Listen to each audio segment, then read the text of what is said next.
फेंका और चल दिया। बस यही मनुष्य का जीवन है। घर परिवार की दुकान को हमने खूब सुंदर जमा के रखा है, बहू है, बेटा है, नाती है, पंती है, पोता है, बहुत जोरदार दुकान जमी हुई है। अब दुकान जम तो गई, माल भी खूब खप गया, माल भी खूब बिका। तुम जो कमा कर लाए, बेटे ने लिया, बहुओं ने लिया, पत्नी ने लिया, रिश्तेदारों ने लिया, नातेदारों ने लिया, कुटुंबियों ने लिया, सबने लिया। आखिरी में फिर क्या हुआ कि बाजार वापस बंद हुआ और कंधे पर लेकर चल।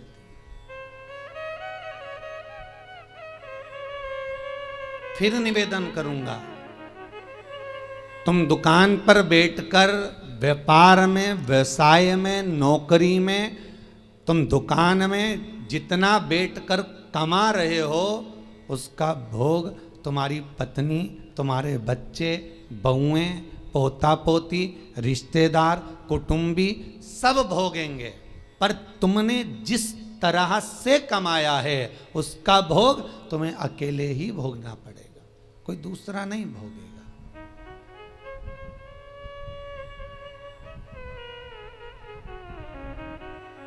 जीवन में कुछ कर्म ऐसा करते हुए चलो। पत्नी कहे जब तुम 2 अगरबत्ती लगाओ, पत्नी कहे जब तुम मंदिर जाओ, उससे अच्छा पहला फर्ज तुम्हारा होना चाहिए, क्योंकि कमाई तुम कर रहे हो। दुकान पर बैठकर झूठ, छल, बेईमानी, प्रपंच, कपट सब काम तुम कर रहे हो। पत्नी ने एक बार भी नहीं बोला कि तुम छल करना, कि बेईमानी करना, कि कपट करना। उसने तो केवल शादी के समय पर 7 भांवर ली थी, तब पंडित जी ने किलवा दिया था। पत्नी के 7 वचन में से एक वचन था कि मैं तुम्हारे साथ ब्याह कर जा रही हूं तो मेरा भरण पोषण तुम्हें करना है। पर इतनी सी बात थी। उसके बाद पत्नी ने एक बार भी नहीं कहा कि तुम ढेर सारा कमा कर लेकर आओ। बच्चे कभी नहीं कहते कि पिताजी आप हमारे लिए झूठ बोलो, कपट करो, छल करो, बेईमानी करो। बच्चे कभी नहीं कहेंगे, ना पत्नी कहेगी। जब ऊपर जाओगे, यम की कैद चढ़ोगे, तो यमराज तुम्हें जब नरक में पटकेगा तब कहोगे मैंने झूठ पत्नी के लिए बोला था, मैंने बच्चों को पढ़ाने के लिए, आगे बढ़ाने के लिए झूठ बोला था, मेरे अकेले को नरक क्यों पटक रहे हो? पत्नी और बच्चों को भी तो पटको। तो यमराज भी कहेगा झूठ तूने बोला, कपट तूने करा, बेईमानी तूने करी, प्रपंच तूने करा, तो भोग भी तो भोग, दूसरा काय को भोगेगा। इसलिए माता तुम्हें चिंता करने की जरूरत नहीं, तुम तो जोरदार जूड़ा मूड़ा बांध के अच्छे से रहो। पर मुख से तुम्हारा नाम है धर्म पत्नी। एक होती है पत्नी जो पति को पतन के रास्ते पर ले जाती है, सिनेमा घर ले जाती है, मायके ले जाती है, शॉपिंग मॉल ले जाती है, वो पत्नी कहलाती है। एक होती है धर्म पत्नी जो पति को धर्म के पथ पर लेकर जाती है। एक होती है धर्म पत्नी जो पति से कहती है, कथा आ रही है शिव महापुराण की, थोड़ी देर सुन लेना। अरे तो मैं दुकान पे नहीं बैठूं, दुकान पे टीवी लगवा लो, दुकान पर मोबाइल रख के सुनो। अरे नेट का खर्चा कौन सीवर वाला महाराज देगा? 150-200 रुपए का नेट चले तो कौन कौन महाराज देगा क्या? तो पत्नी उस समय पर एक शब्द जरूर बोल दे कि कमा किसके लिए रहे हो, पहले ये तो बताओ। घर में रोटी का डब्बा लगा लगाया रह जाता है, पत्नी फोन कर करके रह जाती है, आ जाओ भोजन तैयार है, आ जाओ। ग्राहक ऐसे टूट पड़ रहे, ऐसे टूट पड़ रहे कि 1 मिनट तो खाना खाने की फुर्सत नहीं। और बच्चा टिफिन लेके आ गया तो टिफिन 2 घंटे तक रखा दिया, ठंडा हो गया, सारा की सारा बेकार हो गया। और तुम वो ठंडा भोजन गाय की सांदी जैसा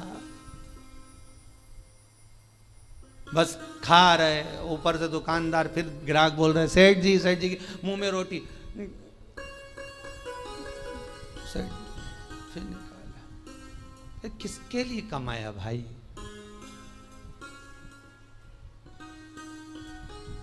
ना राम नाम लीनो तूने भरी जवानी में, तो डूब के मर जा रे चुल्लू भर पानी में। और समझने वाली बात तो यह है कि इतना बड़ा मनुष्य चुल्लू भर पानी में डूबे कैसे?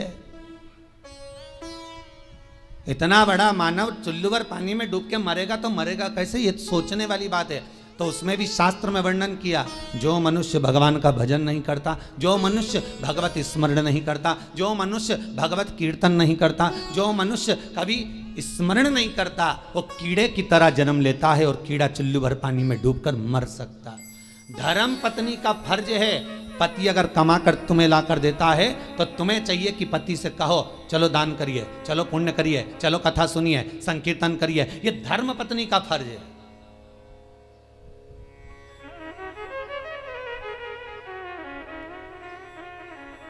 सारे कथाकार मिलके, कई बार हमने सुना लोग उसको क्या नाम थी जिसकी नाक कट गई थी रे, है? तुम लोगों को बड़ा मालूम है।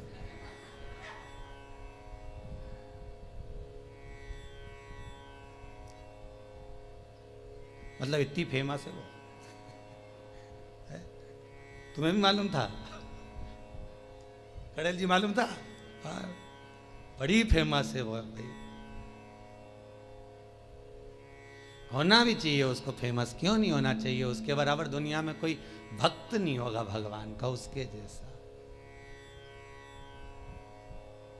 आप में से कितने लोग हैं जो भगवान के सामने जाकर कह दे मैं तुमसे शादी करूंगी? जितने लोग YouTube पर कथा सुन रहे, टीवी पर सुन रहे, ईमानदारी से बोल देना किसी ने जाकर भगवान के मंदिर में जाकर कहा हो हे भगवान मैं तुम्हारे साथ शादी करूंगी। तुम तो इंसान हो, वो राक्षसी थी सूर्पणखा जो भगवान के सामने सीधा प्रस्ताव लेकर पहुंच गई कि तुम सम पुरुष न मो सम नारी, इसलिए मैं तुमसे विवाह करना चाहती हूँ। भगवान इतने खुश हो गए कि जिंदगी में कहीं की तो मिली जिसने कहा कि तुम्हारे जैसा पुरुष नहीं होगा, मेरे जैसी नारी नहीं होगी। दुनिया समझे तब तो। यहाँ तो जो जाए भगवान के पास में, जरा भगवान दुकान नहीं चल रही, भगवान छोरा दे दो, भगवान बहू दे दो, भगवान ये दे दो। भगवान भी इतना बोर हो जाता कि भगवान ने भगत से कहा एक आध दिन तू आके बैठ जा यहाँ, एक बार आके बैठ जा।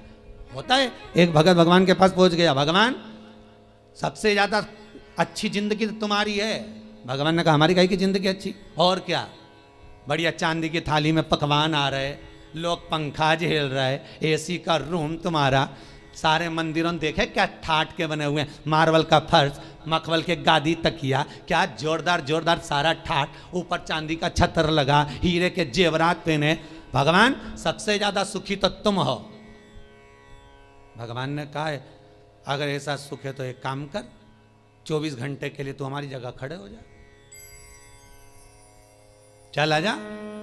तो क्या उसमें क्या होगा? 24 घंटे का कोई सुख होता? भगवान कहने लगे तू खड़ा तो मैं तेरी जगह चले जाता हूं, तू मेरी जगह चले जा। अब भक्त तो बहुत नाराज तो था ही, उसने कहा ठीक है उतरो नीचे, उतरो। तो भगवान विष्णु और लक्ष्मी का मंदिर था, नारायण और लक्ष्मी का। तो भगवान बोले मैं अकेला जाऊं तो पत्नी को भी लाना पड़ेगा ना, तो पति ने अपनी पत्नी को बुलवा लिया, तू भी आ जा, आज अपन भगवान की जगह खड़े होंगे। भगवान को बाहर बैठ जाओ मंदिर के बाहर, हम दोनों खड़े। भगवान बोले जैसे हम खड़े वैसे की वैसे खड़े रहना हो, हिलना डुलना नहीं, नहीं तो लोगों को मालूम पड़ गया ना, सोच लेना। हाथ पांव कुछ नहीं हिलना चाहिए, कुछ नहीं हिलेगा, तुम्हारे जैसे ही खड़े रहेंगे बिल्कुल। तो हो जाओ खड़े। भगवान हट गए, उन दोनों को खड़ा कर दिया, धनी लुगाई को, दोनों को, पति पत्नी को। राम जी भगवान नारायण तो आराम से ऐसा हाथ करके खड़े, लक्ष्मी जी वैसा हाथ करके। तो लक्ष्मी जी ऊपर चढ़ी और लक्ष्मी जी ने उसकी पत्नी का हाथ ऐसा करा, ऐसा करी, मुस्कुरा, क्योंकि भगवान की मूर्ति मुस्कुराती हुई होती है ना। अरे करे कि नहीं करे दर्शन, करते ना, मुस्कुरा। और तुम भी ऐसे खड़े रहो, मुस्कुराते।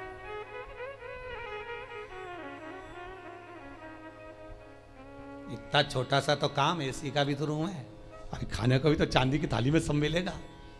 पत्नी से बोला खड़े रहे तो भगवान के जाऊं? लक्ष्मी नारायण कहा ठीक है जाओ। अब कब आऊं? भगवान बोले, तो वो बोला अभी हम सारा सुख भोग लें फिर आना आराम से। हाँ ठीक है, कल आ जाऊं कि आज ही आऊं? नहीं तुम तो शाम तक वापिस आ जाओ।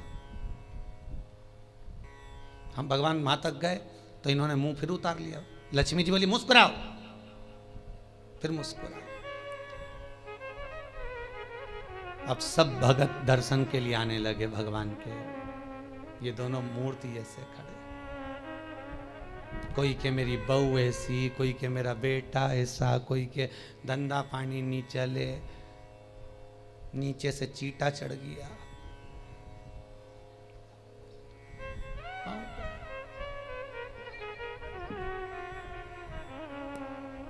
अब अब नीचे से चींटा चढ़ा तो पत्नी सीधे खड़े रहो, सीधे खड़े रहो, मुस्कुरा। वहां से मुस्कुराए कि चींटा भगाए।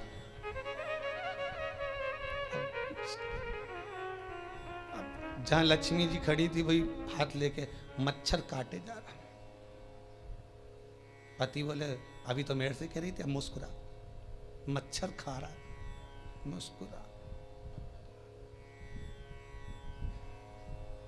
तब एक आया भगत, 11 दिए जला गया उनके बिल्कुल पांव के पास।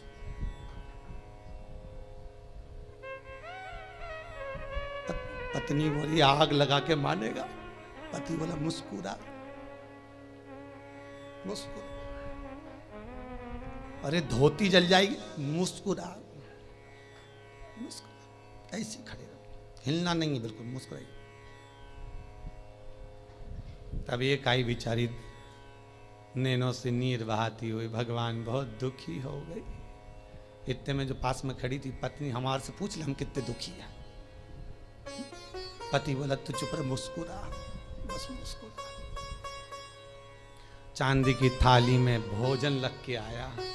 पति पत्नी के मन में धीरज बंधी। 8 घंटे से खड़े थे। घर पे होते तो चाय भी पी लेते, यहाँ तो कुछ भी नहीं आया। अब खाना आया है, जल्दी से खा लेना। पंडित जी थाली लाए, रखी, तुलसी डाली, हाथ में पानी लेके फेरा, घंटी बजाई, थाली ढाकी, वापिस ले गए। वापिस। पत्नी बोली और आएगा क्या? पति बोला चुप रहे, आज का गया अब तो कल ही आएगा। खड़े रहे।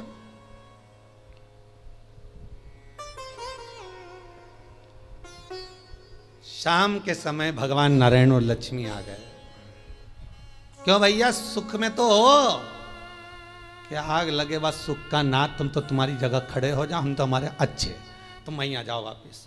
जल भगवान बोले हम तो नहीं आ रहा, तुम ही खड़े रहो, कि हमारे बाप की सौगंध है, हम दूसरी बार भगवान नहीं बनेंगे, तुम तो खड़े हो जाओ। बड़ी मुश्किल से भगवान नारायण लक्ष्मी फिर खड़े हुए। हमें लगता है सामने वाला व्यक्ति बहुत सुखी है, पर उसकी जगह पर जब हम बैठते हैं तब मालूम पड़ता है कि दुख जीवन में कितना पड़ा है। जीवन में दुख कितना है वो समझना। पकड़ कर हाथ जो तेरा, कहे तू लाडला छोरा, अभी सब साथ हैं तेरे, आगे होने को धोखा है। हरि भज लो, हरि भज लो, हरि भजने का मौका है। हमें अपने कुटुंबी, रिश्तेदार, नातेदार जितने भी हमें अपने लगते हैं, ये कोई अपना नहीं, केवल एक लुटेरा है। कितना सुंदर लिखा है।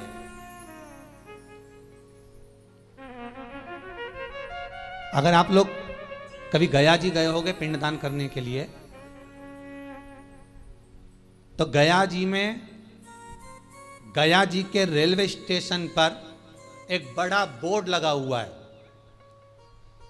कि दुनिया के सबसे बड़े लुटेरे, चोटे घर के लोग ही होते हैं। एक आपकी श्वासें चुरा रहा है, एक आपका समय चुरा रहा है, एक आपका धन चुरा रहा है, एक आपकी संपदा चुरा रहा है। उस रेलवे स्टेशन पर लिखा है कि सबसे बड़े लुटेरे चोटे अपने ही होते हैं, और नीचे लिखा है सावधान रहिए। किससे? किससे सावधान रहे? अर्थात जो लूटने में लगे हुए हैं। कोई कहता पापा जी पापा जी पापा जी कहकर उनका सारा समय खा रहे हैं, मम्मी जी कर कर उसका सारा समय ले लिया, सब कुछ तो समाप्त हो गया। वो चरित्र कितना सुंदर है साहब, कि एक व्यक्ति के घर में शादी थी, बहुत गरीब बड़ा व्यक्ति है,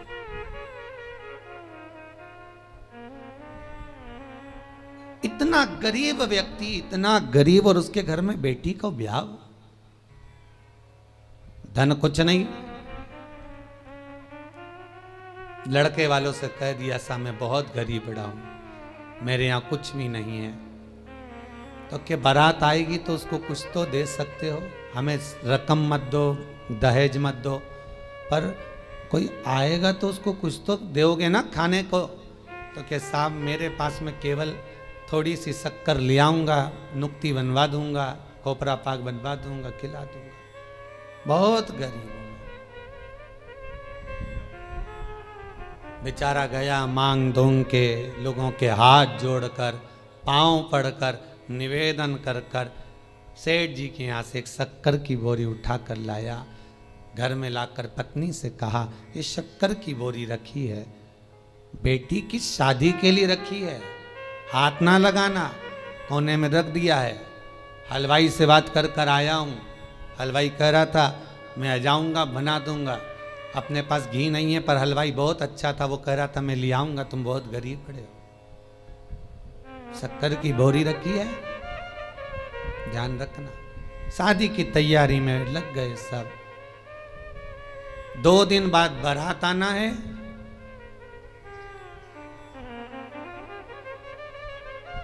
एक दिन पहले हलवाई आ गया। हलवाई ने आवाज लगाया, भैया शक्कर की बोरी लाओ। जब शक्कर की बोरी लेने के लिए गए, जाकर देखा तो वो शक्कर की बोरी केवल खाली पड़ी हुई थी। उस पे किसी बच्चे ने सोया हुआ था, किसी मेहमान का बच्चा, उसने गंदगी कर दी थी। बोरी भी गंदी हो गई, हाथ लगाने के लायक नहीं बची। क्या हुआ था इस बोरी में? समाप्त तो हो गई शादी की एक दिन पहले। बस कुछ नहीं, घर में मेहमान आ गए। गरीब बहुत थे ये, तो मेहमानों को कुछ खिला पिला नहीं पा रहे थे। एक बच्चा बोरी से टिक के बैठ गया। उसने बोरी में उंगली करना प्रारंभ करा, एक छेद बना दिया। छेद में से शक्कर निकाल के खाने लगा। इतने में उसकी माँ आ गई। छोरा क्या कर रहा है? शक्कर खा रहा। माँ ने भगाया, वो भी पल्लू लगा के उसमें से शक्कर निकाल ली। किसी तीसरे ने देख लिया, क्या कर रही? कुछ नहीं, चाय बनाने के लिए शक्कर लिया। वो भी लग गई, उसने भी शक्कर निकाल ली। जितने मेहमान आए थे सब शक्कर खा गए, रिश्तेदार खा गए। शक्कर की बोरी पड़ी रही। हलवाई आ गया, आवाज लगाया, साहब शक्कर ला दो, चाशनी बनाना है, नुक्ती बना दूं, खोपरा पाक बना दूं, लाओ जल्दी लाओ। अंदर गया तो शक्कर की बोरी तो खाली पड़ी है। आवाज लगाया पत्नी को, सुनती हो? पत्नी दौड़ के आई, क्या हुआ स्वामी, शक्कर की बोरी कहाँ है? पत्नी बोली ये कहीं है। अरे शक्कर की बोरी कहाँ है? तो क्या ये है? तो मैं शक्कर की बोरी पूछ रहा हूं, तो ये क्या नमक की है तो शक्कर की। शक्कर की बोरी कहाँ है? तो ये शक्कर की बोरी की शक्कर कहाँ गई? पत्नी बोले मुझे क्या मालूम कहाँ गई, सब समाप्त हो गई। अब लेकर वो बोरी को गया, हलवाई से कहा भैया अब तो कुछ है नहीं इस बोरी में, झड़ा दी। बहुत गंदी हो गई थी, बाहर आखिरी में उसमें गंदी इतनी हो गई थी कि आग लगाना पड़ी। तो आग लगाते भी झड़ा के देख रहे हैं कि थोड़ी बहुत शक्कर निकल जाए तो चाशनी बन जाए और नुक्ती बन जाए, और कुछ नहीं बन पाया। तब धड़ धड़ाता हुआ बारात आ गई, और बारात दरवाजे पर आई तो रो रहा था। क्यों? क्योंकि खिलाने के लिए, देने के लिए कुछ भी नहीं बचा था। खूब रोया, तड़पा। ये शक्कर की बोरी और किसी व्यक्ति की कथा नहीं, ये अपनी है। ये शक्कर की बोरी है, ये शरीर। जैसे बोरी पेक लेकर आए थे उसी समय, जन्म के समय पर ये बोरी पूरी बंद की बंद आई थी। आंख नहीं खुली थी, कर्ण नहीं खुले थे, मुख नहीं खुला था। संपूर्ण बोरी बंद की बंद आई थी, ये संपूर्ण बोरी। फिर हॉस्पिटल में किसी ने इसमें छेकड़ा कर दिया, डॉक्टर सिस्टर ने धप मारी, छेकड़ा हो गया। सबने शक्कर खाना प्रारंभ कर दी। मेरा लल्ला, मेरा कल्ला, मेरा बल्ला, सब शक्कर खा गए धीरे धीरे धीरे धीरे। और आखिरी समय तक, अंतिम समय जब आ गया, 70-80 साल 90 साल हो गए, शक्कर की बोरी जब पूरी खत्म हो गई, श्वास दुनिया के लोगों ने, रिश्तेदारों ने सब काम में लगा लगा के ले लेकर शक्कर समाप्त कर दी। श्वास जब शरीर से चली गई, शक्कर की बोरी खाली पड़ी हुई है, कोई हाथ नहीं लगा रहा उस शरीर को, वो मर चुका है। यमराज आएगा धड़धड़ाता हुआ बारात लेकर, स्वागत के लिए क्या रखोगे? शक्कर की बोरी पड़ी है। और बचा था तो आग लगाई तो उसमें भी शक्कर के दाने ढूंढ रहे हैं। तीसरे के दिन जाके तो चार हस्तियां ढूंढ रहे हैं कि इससे नुक्ति बनाए कि खोपरा पाक बनाए। अब करें क्या? समाप्त।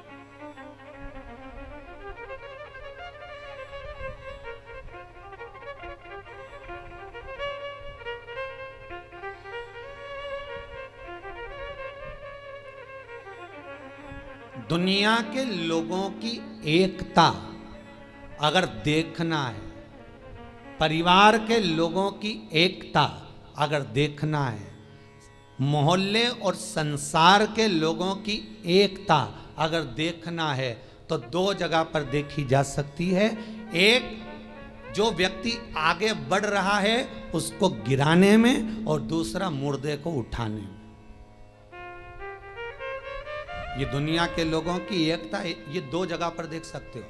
अगर कोई व्यक्ति आगे बढ़ रहा है, उन्नति कर रहा है, परिवार का हो चाहे कहीं का भी हो, जब आगे बढ़ता है सारे परिवार के लोग उसका टांग खींचना प्रारंभ कर देते हैं। हो वो तो ऐसा है, वो तो वैसा है। सारे कुटुंब के लोग उसके ऊपर उंगलियां उठाना चालू कर देते हैं, उसके ऊपर अपशब्द कहना चालू कर देते हैं, वो तो ऐसा। तो दुनिया के लोगों की एकता दो जगह पर नजर आती है। एक, दुनिया के लोग किसी को गिराने में तुरंत एक हो जाते हैं, किसी की बुराई करने में तुरंत एक हो जाते हैं, और एक, मुर्दे को उठाने में लोग एक हो जाते हैं। भले फिर कहेंगे अरे बेचारा मर गया, बहुत अच्छा था, बहुत अच्छा था, तो कभी उसको राम राम ही कर लेता है, एकाध बार जय श्री कृष्णा कर लेता, हर हर महादेव कर लेता। जब मर गया तब कह रहे बहुत अच्छा था। और सबसे अच्छा जब लगेगा जब वो शोक पत्र तुम्हारे पास आएगा और उसमें लिखा रहेगा इतनी बजे से इतनी बजे तक पगड़ी है, इतनी बजे से इतनी बजे तक रसोई है। और जब तुम जाके ना गुलाब जामुन ने खोपरा पाक ने बूंदी जब खाओगे, नुक्ति का रायता में बूंदी डाल डाल के डुबक डुबक के सेव डाल के जब पूड़ी के साथ खाओगे, और जितनी तुमने बुराई करी है उसके घर की नुक्ति और सेव कहीं ऐसी पच जाएगी।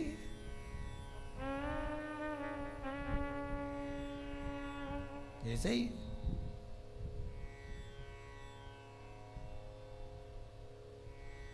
सहज नहीं है महाराज।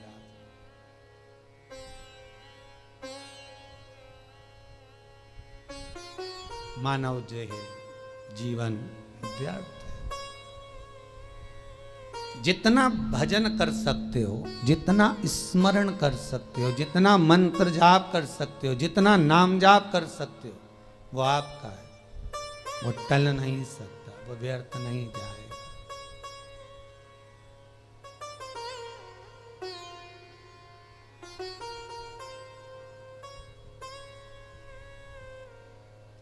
तुम्हारा किया गया भजन, तुम्हारा किया गया कीर्तन और तुम्हारा विश्वास शंकर के प्रति खाली नहीं जा सकता, खाली नहीं जाएगा।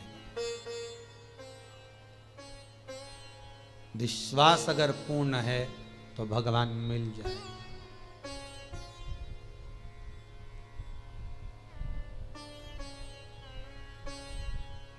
विश्वास की अगर पूर्णता है तो भगवान कहीं दूर नहीं है, भगवान हमारे करीब में, भगवान हमारे नजदीक में।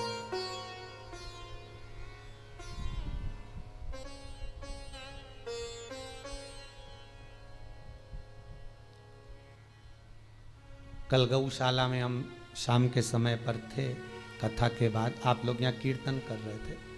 शाम को एक भोपाल से परिवार आया था, वो थोड़ी देर यहाँ बैठे फिर गौशाला पर आए।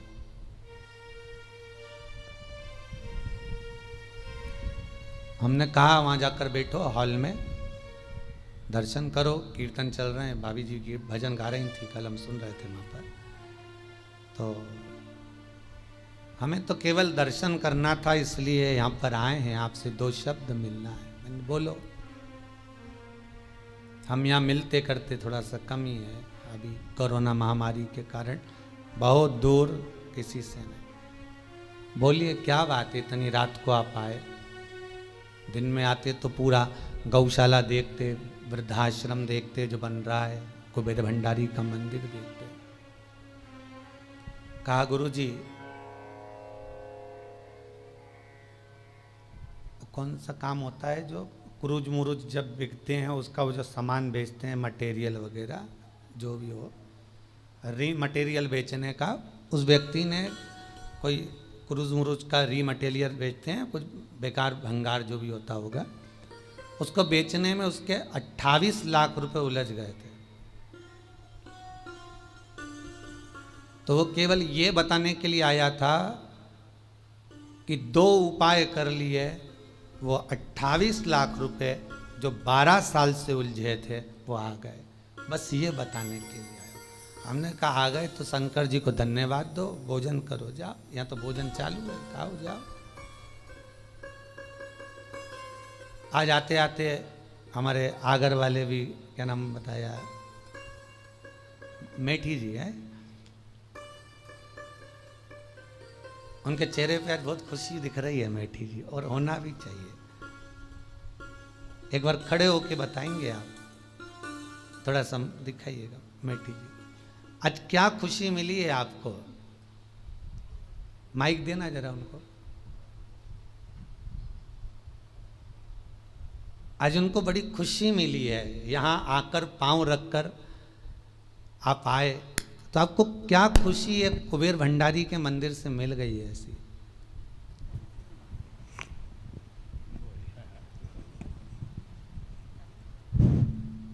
हम आगर से जब चले थे तो इस भावना के साथ चले थे कि गुरु जी से कोई साधन पूछेंगे, ये मेरा बिछोट बच्चा है जी, और ये इसका पुत्र है, ये बहू है, ये बड़ा बच्चा है जी, मेरा बिछोट बच्चा जो है, वैसे ये मेडिकल स्टोर पे बैठता है, ये भी मेडिकल स्टोर है, पर बिछोट ने वो इंजीनियर हो गया, बोले मैं तो नौकरी करूँगा। ठीक है भाई, नौकरी कर, 2-4 जगह करें, कहाँ करें। हम आपसे ये निवेदन करने आए थे कि या तो आप इसको कोई परमानेंट नौकरी की कोई साधन बता दो, और नहीं तो इसे घर वापस बुलवा दो। हमने आके यहाँ पे बैठे, पानी वानी पिया, भोजन किया, फिर गौशाला में दर्शन करने गए। बस गौशाला से दर्शन करके हम जैसे ही यहाँ आए और उसका मैसेज आ गया कि बाबूजी मुझे मेट्रो में अपॉइंटमेंट मिल गया है परमानेंट, आगरा से मेट्रो चलेगी, उसमें मैं सरकारी नौकरी उसे प्राप्त हाँ, हो गई। हाँ, बहुत बहुत धन्यवाद। बैठिए मेठी जी, ये आपकी कृपा है। नहीं, बाबा की कृपा है बेटी, बहुत बहुत साधुवाद। आपका प्रेम, विश्वास, करुणा केवल भगवान पर अगर है तो मेरा विश्वनाथ कमी कुछ नहीं रख सकता। वो विश्वास आपके भीतर शंकर की कृपा से आना चाहिए। कोई जरूरी नहीं कि हम मिले ना मिले, परंतु आपका विश्वास यदि शिव के प्रति है, शंकर के प्रति है, तो बाबा उस विश्वास को पूर्ण करता है। तो विश्वास पूर्ण करता। अब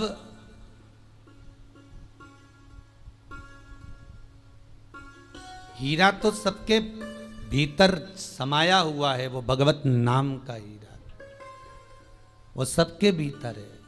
राम नाम, कृष्ण नाम का वो हीरा, ये आत्मा का एक भाव का हीरा, पर काम, लोभ, विषय, वासना, आसक्ति, तृष्णा जो चारों तरफ लपटी हुई है, उसके कारण हम भगवान तक पहुंच नहीं पा रहे।